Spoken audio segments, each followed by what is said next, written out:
আমরা যারা ওয়াইফাই ব্যবহার করি তারা তাদের ওয়াইফাইকে কিভাবে কন্ট্রোল করবেন এবং যারা আপনার অনুমতি ছাড়া আপনার ওয়াইফাইকে ব্যবহার করছে তাদের কিভাবে ব্লক এবং আনব্লক করবেন, এছাড়াও কিভাবে আপনার ওয়াইফাইয়ের পাসওয়ার্ডকে পরিবর্তন করবেন, এই সব কিছুই আমার এই ভিডিওতেই থাকছে। এই সব কিছুই আপনি মোবাইলের মাধ্যমে করতে পারবেন। তো টাইম ওয়েস্ট না করেই মূল ভিডিওতেই চলে যাই। সবার প্রথমে আমাদের ফোন থেকে আমরা যে ওয়াইফাইটি কন্ট্রোল করতে যাচ্ছি সেই ওয়াইফাইয়ের সাথে আমরা কানেক্ট করে নিব। দেন প্লে স্টোর ওপেন করব এবং সার্চবারে সার্চ করব Tether এবং এই অ্যাপ্লিকেশনটি আমাদের ইনস্টল করে নিতে হবে। তাছাড়াও আমার এই ভিডিওর ডিসক্রিপশন বক্সে এই অ্যাপের লিঙ্ক দেওয়া থাকবে, আপনি সেখানে টাচ করে এই অ্যাপটি ডাউনলোড করে নিতে পারেন। অ্যাপটি ইনস্টল করার পর এটি যখন ফার্স্ট টাইমে ওপেন করবেন তো আপনার সামনে এমনটি শো হবে। এখানে দুটো অপশন দেখবেন, এই অপশন দুইটি টিক করে দিবেন এবং নিচ থেকে কন্টিনিউতে টাচ করবেন। অ্যাপটিতে লগ ইন হওয়ার জন্য এমন একটি পেজ ওপেন হবে। এখানে নিচে দুইটি অপশন দেখতে পাবেন, লগ ইন এবং ক্রিয়েট এ টিপলিঙ্ক আইডি। এই অ্যাপটি দিয়ে আপনার রাউটারটি কন্ট্রোল করার জন্য এখানে প্রথমে আপনাকে একটি থিদার অ্যাকাউন্ট ক্রিয়েট করতে হবে বা একটি টিপলিঙ্ক অ্যাকাউন্ট ক্রিয়েট করতে হবে। আপনার যদি আগে থেকে একটি টিপলিঙ্ক অ্যাকাউন্ট ক্রিয়েট করা থাকে তাহলে লগ ইনে টাচ করে সেটির ইমেইল এবং পাসওয়ার্ড দিয়ে আপনি লগ ইন করে নেবেন। আর যদি টিপলিঙ্ক অ্যাকাউন্ট ক্রিয়েট করা না থাকে তাহলে ক্রিয়েট এ টিপলিঙ্ক আইডি এখানে টাচ করবেন। দেন আপনাকে এমন একটি পেজে নিয়ে আসবে। এখানে আপনার একটি ইমেইল অ্যাড্রেস দিতে হবে। যে জিমেইলটি দিয়ে আপনি এখানে একটি অ্যাকাউন্ট ক্রিয়েট করবেন সেই জিমেইলটি এখানে টাইপ করবেন এবং নিচ থেকে নেক্সটে টাচ করবেন। এই পেজে আসার পর আপনাকে এখানে একটি পাসওয়ার্ড সেট করতে হবে। এখানে কিন্তু কোনো ওয়াইফাইয়ের পাসওয়ার্ড বা অ্যাডমিন পাসওয়ার্ড দিবেন না, এখানে আপনার এই অ্যাকাউন্টে ক্রিয়েট করার জন্য একটি পাসওয়ার্ড দিবেন। এখানে দুইটি ঘর দেখছেন, প্রথম ঘরে আপনি যে পাসওয়ার্ডটি দিবেন ওই সেম পাসওয়ার্ডটি আপনি দ্বিতীয় ঘরেও দিবেন। দেন সাইন আপে টাচ করবেন। এমন পেজে নিয়ে আসলে জাস্ট নিচ থেকে অ্যাক্টিভ অ্যান্ড লগ ইন এখানে টাচ করবেন। আপনি যে জিমেইলটি দিয়ে এখানে অ্যাকাউন্টটি ক্রিয়েট করেছেন ওই জিমেইলে টিপলিঙ্ক থেকে একটি মেসেজ যাবে, সেটি ওপেন করবেন এবং এটি স্ক্রল ডাউন করে নিচে আসলে এখানে একটি অপশন দেখতে পাবেন, ক্লিক টু ফিনিশ রেজিস্ট্রেশন। তো এখানে টাচ করবেন। দেন ফাইনালি আপনার এখানে রেজিস্ট্রেশন কমপ্লিট হয়ে যাবে। আবারও এই থিদার এই অ্যাপটিতে রিটার্ন করবেন এবং লগ ইন ইন্টারফেসে আপনার ইমেইল নাম্বার এবং তার পাসওয়ার্ডটি দিয়ে লগ ইন করবেন। মনে রাখবেন এখানে অ্যাকাউন্ট ক্রিয়েট করার সময় যে জিমেইলটি ব্যবহার করেছিলেন সেই জিমেইলের অ্যাড্রেসটি এখানে দিবেন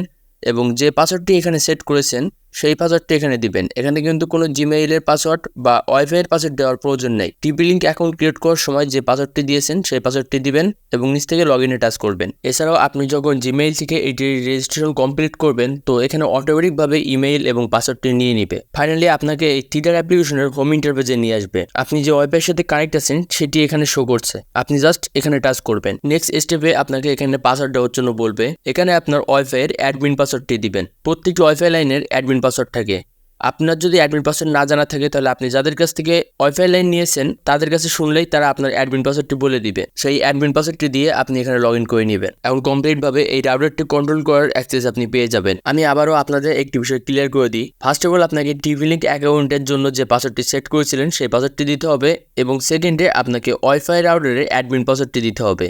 এখানে কোথাও ওয়াইফাইয়ের পাসওয়ার্ডটি দেওয়ার প্রয়োজন নেই। রাউটার কন্ট্রোলের অ্যাক্সেসটি নেওয়ার পর আপনি যদি দেখতে চান যে আপনার রাউটারের সাথে কয়জন কানেক্ট আছে তো সেটি দেখার জন্য নিচ থেকে ক্লায়েন্টে টাচ করবেন। এখানে আপনার একটি লিস্ট শো হবে আপনার ওয়াইফাইয়ের সাথে বর্তমানে যে কয়জন অ্যাক্টিভ আছে, যে কয়জন আপনার ওয়াইফাইটি চালাচ্ছে তাদের লিস্ট এখানে শো হবে। এখানে যে ডিভাইসগুলো শো হচ্ছে এর মধ্যে যদি কোনো একটি ডিভাইস আপনার পারমিশন ছাড়া যদি আপনার ওয়াইফাইটি ইউজ করে তাকে ব্লক করার জন্য সেই ডিভাইসে টাচ করবেন এবং নিচে ব্লক করার একটি অপশন দেখতে পাবেন। ব্লকে টাচ করলেই সেটি ব্লক হয়ে যাবে। আপনি যাদের ব্লক করবেন তাদের এই ব্লক ক্লায়েন্ট এই লিস্টে দেখতে পাবেন। এখন যদি এই ব্লক করা থেকে আপনি তাকে যদি আবার আনব্লক করতে চান তাহলে আবার সেই ডিভাইসে টাচ করবেন এবং নিচে একটি অপশন দেখতে পাবেন আনব্লক। তো এই আনব্লকে টাচ করলেই আবার আনব্লক হয়ে যাবে। আমাদের একটি প্রবলেম ফেস করতে হয়, সেটি হলো একই মডেলের ডিভাইসে অনেকেই থাকে, সেজন্য আমরা বুঝতে পারি না যে এই মডেলের ফোনটি কার বা এই ডিভাইসটি কার। সেক্ষেত্রে আপনি এখানে তার ডিভাইসের মডেলের নামটি চেঞ্জ করে তার নামে সেভ করতে পারেন। তো এটি করার জন্য সেই ডিভাইসের উপরে টাচ করবেন। প্রথমে দেখছেন নেম,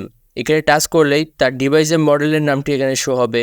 তো সেটি এখান থেকে রিমুভ করে তার নামে এখানে লিখে এখানে সেভে টাচ করতে পারেন, তাহলে তার নামে এই ডিভাইসটি সেভ হয়ে থাকবে। পরবর্তীতে বুঝতে পারবেন ডিভাইসটি কার। আপনি চাইলে এটির মাধ্যমে আপনার ওয়াইফাইয়ের পাসওয়ার্ডটি পরিবর্তন করতে পারবেন। তো পাসওয়ার্ড পরিবর্তন করার জন্য হোম সেকশনে চলে আসবেন। তো এখানে আপনার ওয়াইফাইয়ের নামটি শো হবে, এখানে টাচ করবেন, আবারও এখানে টাচ করবেন। দেন আপনাকে এমন একটি পেজে নিয়ে আসবে। তো প্রথমে দেখছেন নেটওয়ার্ক নেম, এখান থেকে আপনার ওয়াইফাই রাউটারের নামটি চেঞ্জ করতে পারবেন এবং সবার শেষে দেখছেন পাসওয়ার্ড। এই পাসওয়ার্ডটি এখান থেকে রিমুভ করে দিয়ে নিজের পছন্দের মতো নতুন পাসওয়ার্ড সেট করতে পারবো। দেন এগুলো কমপ্লিট করার পরে উপর থেকে সেভে টাচ করলেই আমাদের এই পাসওয়ার্ডটি পরিবর্তন হয়ে যাবে, এমনকি আপনি এখান থেকে নামও পরিবর্তন করে নিতে পারবেন।